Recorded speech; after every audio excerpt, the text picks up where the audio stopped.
Je n'oublierai jamais ce jour-là, contrairement aux journées calmes et routinières auxquelles je m'étais habituée. Tout a changé en un instant. Ce matin-là, je me suis réveillée comme d'habitude. Je me suis préparé une tasse de café et je suis restée près de la fenêtre à regarder le monde extérieur. J'avais 61 ans, mais il y avait une part de moi qui j'avais toujours été jeune, et je refusais d'accepter la réalité du vieillissement dont j'avais pris soin. Je faisais régulièrement du sport, et chaque fois que je me regardais dans le miroir, j'essayais de voir quelqu'un de toujours dynamique et attirant. Mais ce vide en moi, rien ne pouvait le combler. Jack. Le livreur s'appelait Jack. Chaque fois que je le voyais, je ressentais quelque chose d'étrange, une attirance inexplicable. Il avait 22 ans. C'était peut-être son énergie juvénile qui m'attirait vers lui ces derniers mois. Je commandais sans arrêt des choses en ligne, des livres, de la décoration intérieure et d'autres articles, parfois complètement inutiles, juste pour entendre. La sonnette a sonné et je l'ai vu debout là. Je n'arrêtais pas de me dire que c'était inapproprié, mais mon cœur battait la chamade à chaque fois ce jour-là. Alors que j'entrais, j'ai vu Jacques livrer des colis dans le quartier. Il est passé à côté de moi sur sa moto. Soudain, son pneu a dérapé et il est tombé juste devant moi. J'ai crié, le cœur battant la chamade. J'ai laissé tomber mon sac et j'ai couru vers lui. Son genou et son coude étaient gravement écorchés et la douleur était visible sur son visage. Mais il a quand même réussi à afficher ce sourire.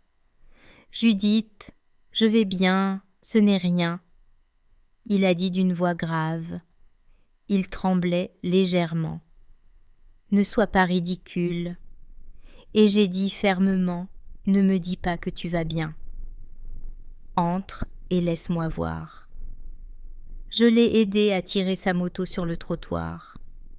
Je l'ai soutenu pendant que nous marchions vers ma maison. Il a d'abord hésité, mais mon aide ne lui a pas laissé le choix. Une fois à l'intérieur, je l'ai guidé vers le canapé. Dans mon salon, j'ai pris ma trousse de premier secours et j'ai commencé à nettoyer ses blessures. Mes mains tremblaient, mais j'ai essayé de les stabiliser pour que Jack ne s'en aperçoive pas. En travaillant, je n'ai pas pu m'empêcher de remarquer sa jeunesse et son énergie de près, mais il y avait aussi une certaine maturité dans son expression qui m'a prise au dépourvu. « Je suis désolée de te déranger comme ça, Judith, » dit-il en souriant. « Ma réalité, ce n'est pas grave. » Je ricanais en essayant de paraître sévère, mais incapable de cacher mon sourire. « Tu tombes et te blesses, et tu penses que je vais te laisser te rattraper ?» Jack, en appliquant les bandages, remarquait qu'il était devenu silencieux. Ses yeux étaient fixés sur moi, et l'air entre nous devenait lourd lorsque je posai le bandage sur son bras. Nos mains se sont effleurées pendant un bref instant. Ce contact accidentel s'est intensifié. Le silence entre nous, Judith, commença hésitante. « Je ne m'attendais pas à ce que tu sois si gentil. La plupart des gens veulent juste que je dépose leur colis et partir. Je l'ai regardé et quelque chose a changé en moi. Tu n'es pas juste un livreur. Je vois ta façon de regarder les gens comme tu es attentionné. Et honnêtement, être près de toi me rend vivante comme je ne l'avais pas été depuis longtemps. » J'ai admis que ma voix tremblait légèrement tandis que mes joues rougissaient. Je ne pouvais plus revenir en arrière. L'expression de Jack changea. Il y avait une nouvelle détermination dans ses yeux, accompagné de quelque chose d'indéniablement magnétique. Lentement, il se pencha plus près, son regard ne quittant jamais le mien avant que cette histoire ne dégénère. Assure-toi de t'abonner à ma chaîne et d'activer les notifications pour savoir ce qui se passe ensuite. Ton soutien par les commentaires et les likes signifie tout pour moi. À ce moment-là, Jack, ses yeux se sont rivés sur les miens et l'air entre nous est devenu électrique. Ce n'était que le début. Tu sais, dit-il, après un bref silence, l'endroit où je loge est très loin de mon travail. Les allers-retours quotidiens sont épuisants. J'ai pensé à trouver un endroit plus proche, mais les prix sont bien trop élevés. Quand il a dit ça, quelque chose a bougé en moi. J'ai réalisé que je pouvais l'aider et cette pensée m'a donné une étrange sensation d'excitation. « Jack !» doucement mais résolument. « J'ai un petit appartement juste à côté de chez moi. Il n'est pas loué. Si tu veux, tu peux emménager pour un prix très raisonnable. Ça te facilitera les choses. » Jack m'a regardé. Vraiment surpris, Judith, tu n'as pas à être aussi gentille. Il a dit d'une voix teintée d'incrédulité. Mais j'avais déjà pris ma décision. Je savais dès cet instant que tout allait changer, et c'est arrivé. Ce jour-là est devenu la première étape pour briser la monotonie de ma vie. Cette histoire ne faisait que commencer. À ce moment-là, la tension entre nous est montée d'un cran. Pendant que je pensais ses blessures, je tenais son bras, mais ma main s'est attardée sur sa peau un peu plus longtemps que nécessaire. Pendant un bref instant, mes yeux ont parcouru ses larges épaules et ses bras puissants. Je l'ai remarqué en train de me regarder. Trop prudemment, son regard voyageait sur mes jambes, ma taille et mes épaules, le battement intérieur. Je suis devenue plus forte. J'avais beau essayer de l'ignorer, je me perdais à cet instant. Mes mains tremblaient en finissant le bandage. Puis, alors que je me baissais pour ramasser un bandage tombé, un cric se baissa au même moment, et nos mains se touchèrent accidentellement. Nous nous fîges toutes les deux. L'électricité de ce bref contact rendit le silence entre nous encore plus pesant. Quand je me redressai lentement, nos regards se croisèrent. Une fois de plus, j'essayais de déchiffrer son expression. Sur visage, il y avait de l'hésitation dans ses yeux, mais aussi quelque chose d'indégiable, une attirance. « Judd », dit-il d'une voix plus douce que je ne l'avais jamais entendue. « Je dois dire que je ne m'attendais pas à ce que tu sois aussi gentille. La plupart des gens veulent juste que je dépose leur colis et que je parte. Ils ne feraient aucun effort pour quelqu'un comme moi. Honnêtement, je ne pense même pas mériter autant. » Entendre ces mots m'a fait perdre mon attention pendant un instant. Je l'ai vu quelque chose de profond, de mature chez ce jeune homme. J'ai essayé de me reprendre, forçant un petit rire. « Jack, si tu peux emménager dans l'appartement, on dirait que j'ai attendu que tu acceptes tout depuis le début. » ai-je dit. Dissipant un peu la tension, Jack Judith avait l'air encore plus surprise. Pour être honnête, je dois faire vite. Mon propriétaire essaie de m'expulser et je dois finir mes livraisons, dit-il. D'une voix légèrement précipitée, il s'est levé rapidement pour partir, mais s'est arrêté pour prendre mon numéro avant de sortir. À ce moment-là, la tension entre nous a atteint son paroxysme tandis que je pansais ses blessures. Ma main s'est attardée sur sa peau et nos regards se sont croisés encore et encore à chaque fois. S'attardant un peu plus, quelque chose se construisait entre nous, un déblement électrique. Je savais que ce n'était que le début de quelque chose que je ne pouvais ignorer. Quand j'ai entendu ces « je me suis perdu un instant ». En le regardant, j'ai vu une profondeur, une maturité chez ce jeune homme qui m'a prise au dépourvu.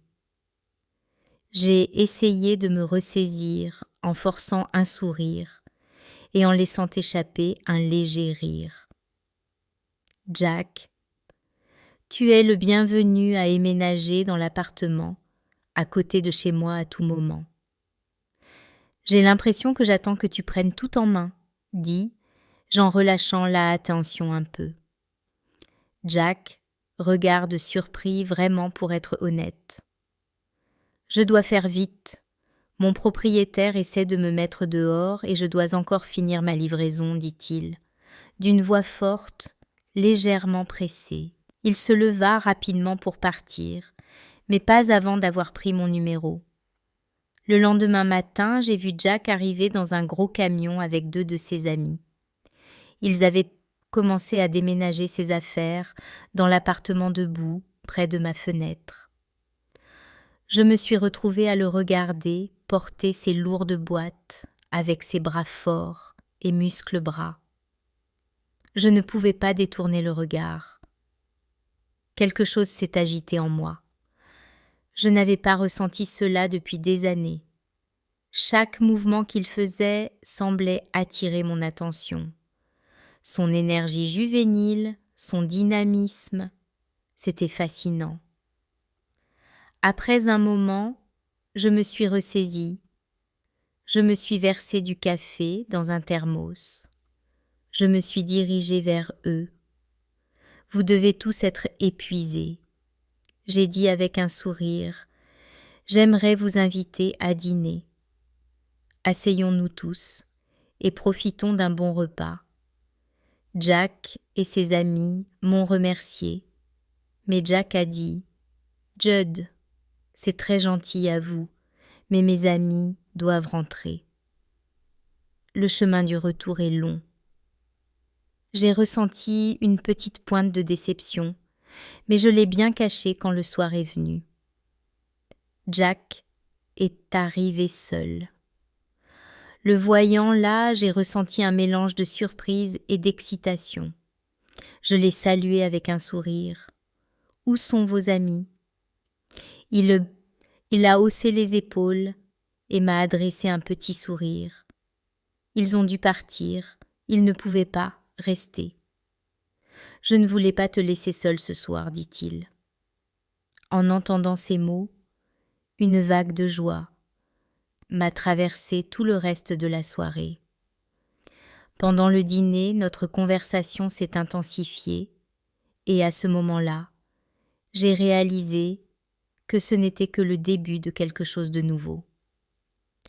Pour être honnête, dis-je avec un petit sourire, regardant Jack dans les yeux, je m'attendais à ce que vous veniez tous, mais comme il n'y a que vous, je suppose qu'il n'y a pas de mal à ouvrir une bouteille de vin.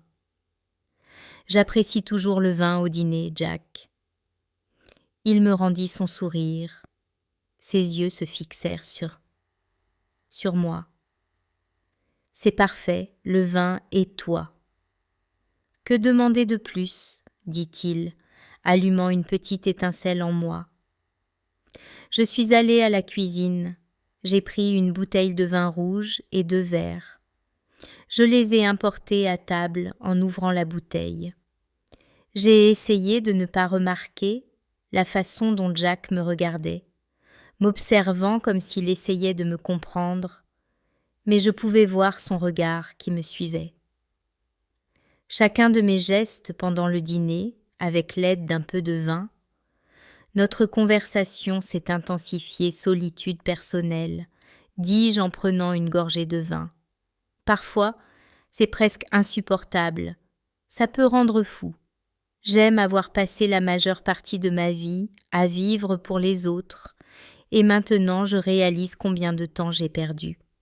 Jack écoutait attentivement son expression douce et compréhensive. La solitude est dure à tout âge. Mais toi, Judith, ta maison, ta cuisine, même ta façon de t'habiller, tout en toi transparaît tant d'attention et d'efforts que tu as pris, pour être si belle. C'est injuste que quelqu'un comme toi doit vivre seul. Ces mots m'ont pris au dépourvu, quelque chose dont je ne me souvenais pas la dernière fois que quelqu'un m'avait parlé comme ça. Mon cœur s'est emballé en le regardant dans les yeux, réalisant que ce lien que nous étions en train de construire était quelque chose que je n'avais pas eu depuis des années. Ces mots m'ont à la fois surprise et profondément émue. Personne. Je ne m'avais rien dit de tel depuis des années. Mon cœur s'est mis à battre la chamade. Je comprends ce que tu veux dire. J'ai dit doucement.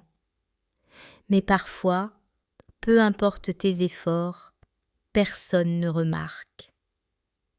Jack a posé son verre de vin sur la table et s'est penché vers moi. L'intensité de son regard profond et concentré. Tu as tort, dit-il à voix basse et résolue. Impossible de ne pas remarquer. Ces mots ont remué quelque chose en moi combiné à l'alcool. Mon cœur et mon esprit étaient en guerre. Ses yeux sont restés fixés sur moi et la façon dont ce jeune homme me regardait avec tant d'attention a suscité un frisson que je n'avais pas ressenti depuis longtemps. « Jax, tu es très gentil, » j'ai dit avec un léger sourire, bien qu'il y ait un tremblement dans ma voix. J'ai joint mes mains sur mes genoux, mais je ne pouvais pas détourner mon regard de ses yeux à ce moment-là. L'espace entre nous était bien plus petit qu'il ne l'était en réalité.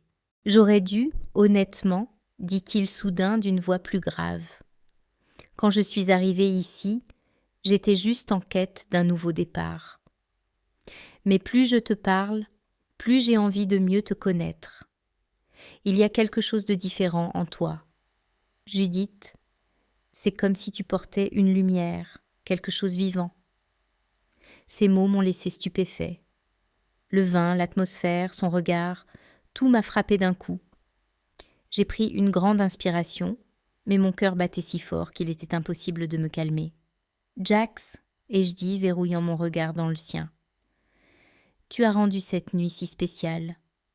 Personne ne m'a rendu comme ça depuis longtemps. » À ce moment-là, la tension entre nous a atteint son paroxysme. Lorsque les yeux de Jack ont croisé les miens, c'était comme si le monde s'était arrêté sans que je pense, prise dans la magie du moment où je me suis penchée vers lui, lorsque nos lèvres ont rencontré mon cœur, comme s'il était sur le point d'éclater de mon cœur. Réveillée en moi que j'avais refoulé mes pensées pendant des années, mais la réalité m'a frappée comme une vague. Je me suis rapidement éloignée. Mon visage a rougi de gêne. Mes pensées se sont transformées en chaos. « Ce n'est pas bien », j'ai murmuré. Évitant son regard, je titubais vers la cuisine pour échapper à la tempête. En moins, je n'avais pas réalisé que Jack m'avait suivi jusqu'à ce que je voie ses mains sur ma taille. Sa proximité m'a arrêté net. « Judith », dit-il d'une voix basse mais ferme. Il m'a doucement retournée pour me faire face.